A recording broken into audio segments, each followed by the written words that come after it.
Investigadores rusos a finales de los 40 mantuvieron a 5 personas despiertas por 15 días utilizando un estimulante basado en gas. Los tuvieron encerrados en un ambiente sellado para monitorear cuidadosamente el uso de oxígeno, de manera que el gas no los matase, debido a las altas concentraciones de gas. Esto fue antes de que existiera el circuito cerrado, por lo que tuvieron que usar micrófonos y ventanas con grosor de 5 pulgadas para observar a los sujetos. El cuarto estaba lleno de libros, cobijas para dormir, pero ninguna cama, agua corriente, baño y la suficiente cantidad de comida para que los 5 sobrevivieran por un mes.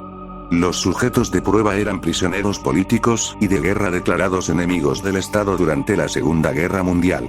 Todo estuvo bien por los primeros 5 días. Los sujetos rara vez se quejaban después de que, falsamente, se les había prometido su libertad si aceptaban tomar parte de la prueba y no dormir por 30 días.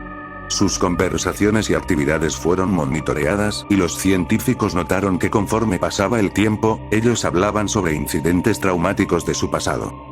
Después de 5 días se empezaron a quejar de las circunstancias y eventos que los llevaron a donde estaban y empezaron a demostrar paranoia severa.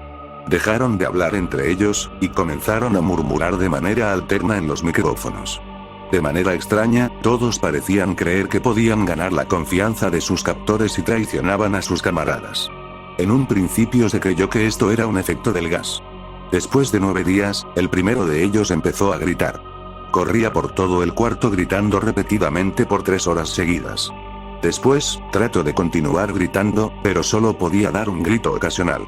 Los científicos postularon que físicamente se había destrozado las cuerdas vocales.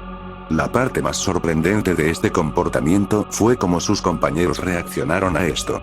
O, mejor dicho, como no reaccionaron, continuaban murmurando en los micrófonos hasta que el segundo de los prisioneros comenzó a gritar. 2 de los prisioneros que no gritaban, tomaron los libros y llenaron página tras página de sus propias heces, y de manera calmada, los pusieron sobre las ventanas del cuarto. Los gritos cesaron de repente. Al igual que los murmullos de los micrófonos. Pasaron otros 3 días. Los investigadores checaban los micrófonos constantemente para asegurarse de que trabajaban, porque creían que era imposible no escuchar sonidos con 5 personas dentro. El consumo de oxígeno indicaba que los 5 debían seguir vivos.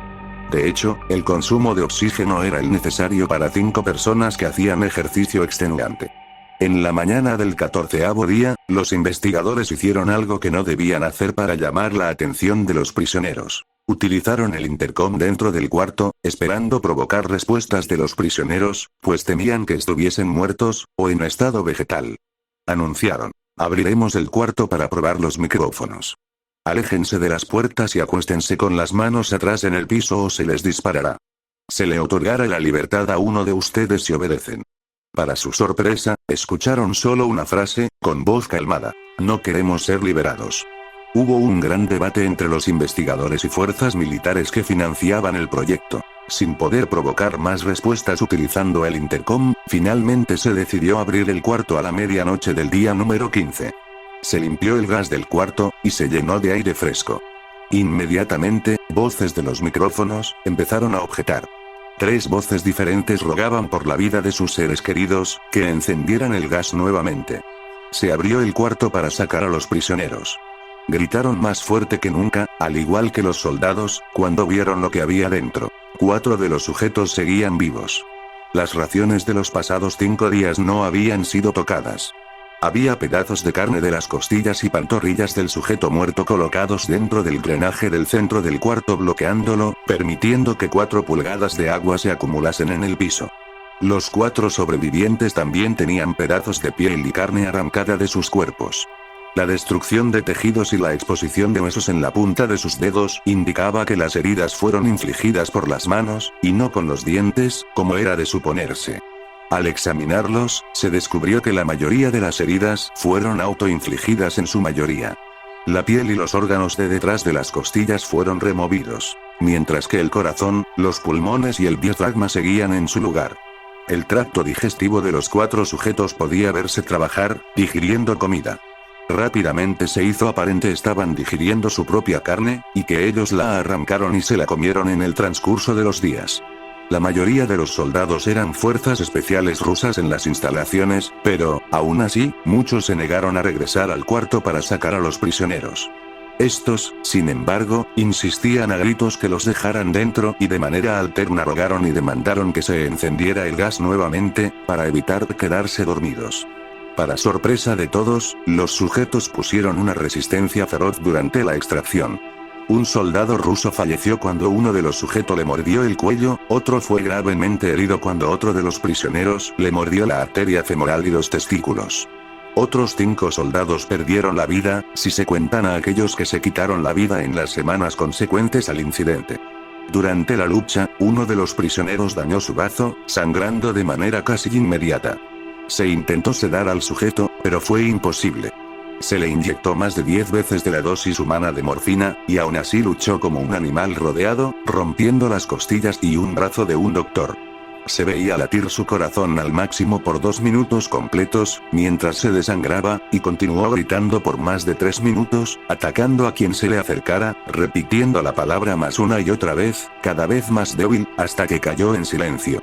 Los otros 3 sobrevivientes fueron inmovilizados fuertemente y llevados hacia instalaciones médicas. 2 de ellos, con cuerdas vocales intactas, demandaban continuamente más gas para permanecer despiertos. El más herido de los 3, fue llevado al único cuarto de cirugía que había en las instalaciones. En el proceso de su preparación para colocar nuevamente sus órganos en su lugar, se notó que el sujeto era totalmente inmune a los sedantes. Peleó furiosamente cuando el gas anestésico se le estaba colocando. Se necesitó un poco más de anestesia de la normal para sedarlo, pero al momento que sus ojos se cerraron, su corazón se detuvo. En la autopsia, se encontró que en su sangre había 3 veces la cantidad normal de oxígeno. También se rompió 9 huesos en la lucha para no ser controlado. El segundo sobreviviente, era el que primero gritó del grupo. Con sus cuerdas vocales destruidas, no pudo objetar la cirugía, y solo reaccionaba agitando violentamente la cabeza en desacuerdo cuando se le administraba el gas anestésico. Afirmó violentamente con la cabeza cuando alguien sugirió hacer la cirugía sin anestesia, y no reaccionó durante la misma, que duró 6 horas en la cual se intentó reemplazar sus órganos abdominales y cubrirlo con lo que quedaba de su piel. El cirujano afirmó que era médicamente imposible que el sujeto siguiera con vida. Una enfermera aterrada que ayudó en la cirugía comentó que la boca del paciente formaba una sonrisa cada vez que sus ojos se encontraban. Cuando la cirugía terminó, el sujeto miró al cirujano y empezó a hacer sonidos fuertemente, como tratando de hablar. Asumiendo que esto era de gran importancia, el cirujano le entregó un papel y una pluma, para que el paciente pudiera comunicarse. Sigue cortando, escribió, se le hizo la misma cirugía sin anestesia a los otros 2 sujetos. Se les tuvo que inyectar un paralítico, pues ellos reían constantemente, y le era imposible realizar la operación al cirujano. Una vez paralizados, solo podían interactuar con sus ojos. En el momento en que pudieron hablar nuevamente, exigieron una vez más el gas estimulante. Los investigadores trataron de averiguar por qué se lastimaron de esa forma a sí mismos, y por qué querían el gas nuevamente. La única respuesta fue: debo permanecer despierto. Se reforzó a los 3 sujetos y los devolvieron al cuarto, para espera de su destino. Los investigadores, enfrentando la furia de sus benefactores militares por haber fallado las metas del proyecto, consideraron dar eutanasia a los prisioneros. El comandante, un ex KGB, vio potencial en el proyecto, y en su lugar decidió ver qué pasaría si ponían el gas nuevamente. Los científicos se negaron rotundamente, pero al final, tuvieron que aceptar. En preparación para ser sellados nuevamente en el cuarto, los prisioneros fueron conectados a un monitor EEC. Para sorpresa de todos, los 3 dejaron de pelear en el momento que se dieron cuenta que los regresarían al gas. En este momento, era obvio que los 3 estaban haciendo un gran esfuerzo por mantenerse despiertos. Uno de los prisioneros estaba murmurando una canción. El sujeto mudo peleaba con sus ataduras de piel, como si tratara de enfocarse en algo. El último sujeto mantenía su cabeza en la almohada, y parpadeaba rápidamente. Siendo este el primero al que se le puso el EEG, la mayoría de los investigadores monitoreaban sus ondas cerebrales con sorpresa. Eran normales la mayor parte del tiempo, aunque algunas veces aparecía una línea recta de manera inexplicable.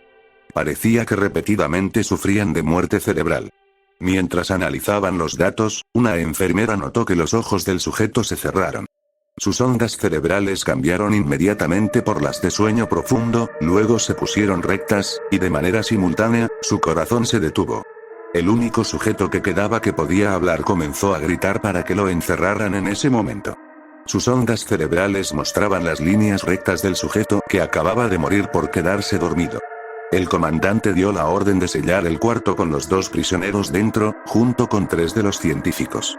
Uno de los 3, inmediatamente tomó un arma y abrió fuego contra el comandante, matándolo de un tiro entre los ojos.